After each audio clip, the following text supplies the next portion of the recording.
Цагдаа дотоодын цэргийн анги байгууллагын албаагчдын ажил мэргэжлийн ур чадвар, бие бэлдар, сэтгэл зүйн төсвөр хатуужил, олон талт үүрэг гүйцэтгэх чадварыг дээшлүүлэх зорилгоор цагдаа бэлтгэлжилт 2023 цогцлбор тэмцээн зохион байгуулагдаж байна. Энэхүү цогцлбор тэмцээн энэ сарын 15, 16-ны өдрүүдэд зохион байгуулагдаж байгаа юм. За амраг ирээ. За цагдаа бэлтгэлжилт тэмцээн явагдаж байна. Уг тэмцээнд дотоодын цэргийн штаб анги байгууллагаас ер нь хэдэн албаагч оролцож байна вэ? За цагдаа бэлтгэгч 2023 тэмцээнд дотоодын цэргийн байгууллагаас 5 баг 15 албаагч маань одоо бэлтгэл сургалт ангаад өнөөдөр эхний шатныхаа тэмцээнд оролцсон явж байна.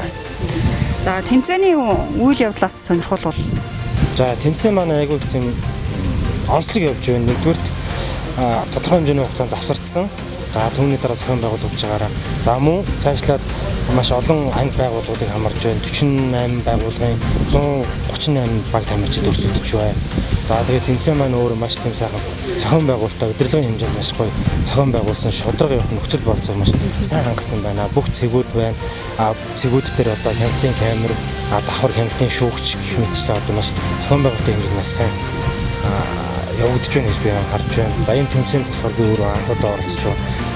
За энэ маань бас нэлээд тийм сэтгэл зүйн хувьд их таатай гэдэг юм уу, их гоё байна, сайхан байна, баг тамирчтайгаа оролцож байна. Бидэд бас тодорхой хэмжээний сар гарны хугацаанд бэлтэж байгаад орсон. Өдөө орон тийм цагдаагийн газар дотоод цэргийн байгууллагууд одоо оролцож байгаа бас их онцлог болж байна. Цагдаа бэлтгэлжилт тэмцээн 2016 оноос хойш тасалдсны эцэст одоо 6-7 жилийн дараа одоо энэ өдрүүдэд цагдаа дотоодын цэргийн 47 байгууллагын албаагчд оролцсноор үргэлжилж байна. Миний хувьд албаагчдын морьтой харьцах энэ төрлийг шүүгчээр томилогдож ажиллаж байна. 21 аймаг дүүргүүд тэгээд ер нь цагдаа дотоодын цэргийн нийт 47 байгууллагын тамирчид оролцож байна. Албаагчд маань байнга одоо төв орон нутагт машин хэрэгтээ үр гүйцэтгэдэггүй.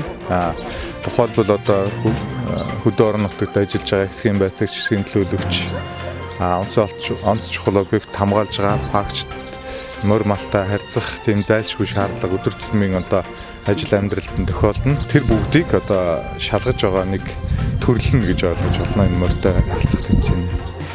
За миний хувьд цагдаа бэлтгэлжилт 2023 цогцлбор тэмцээний хууль эрх зүйн шалгалтын авч байна. За одоогийн байдлаар энэ 8 хэсгийн албаагчдаас 1-р хэсгийн албаагчд нь шалгалтаа өгнө. Одоо энэ 2-р хэсгийн албаагчд шалгалт өгөх бэлэн болоод байж байна. За цагдаа бэлтгэлжилт тэмцээний зохион байгуулахын ер нь ач холбогдол нь яг юу юм болоо? За цагдаа бэлтгэлжилт тэмцээний зохион байгуулагчнаар албаагчийн бие бэлдар болоод за хууль эрхийн мэдлэг, хууль хэрэглэх чадвар нэмэгдэнэ. За ер нь бол одоо ингээд энэ тэмцээнийг тогтмол ингээд явуулах нь одоо авч хөгжөлтөд байна. Тэмцээн өнөөдөр хууль эрх зүйн болон гадаад хэл, компьютерийн мэдлэг, биеийн хүч, мэх хэрэглэх ур чадвар, автомашин, мотоцикл, жолоодох, морьтой ажиллах зэрэг нийт 8 төрлөөр эхэлж байна. Тэмцээнд оролцож байгаа баг тамирчдаа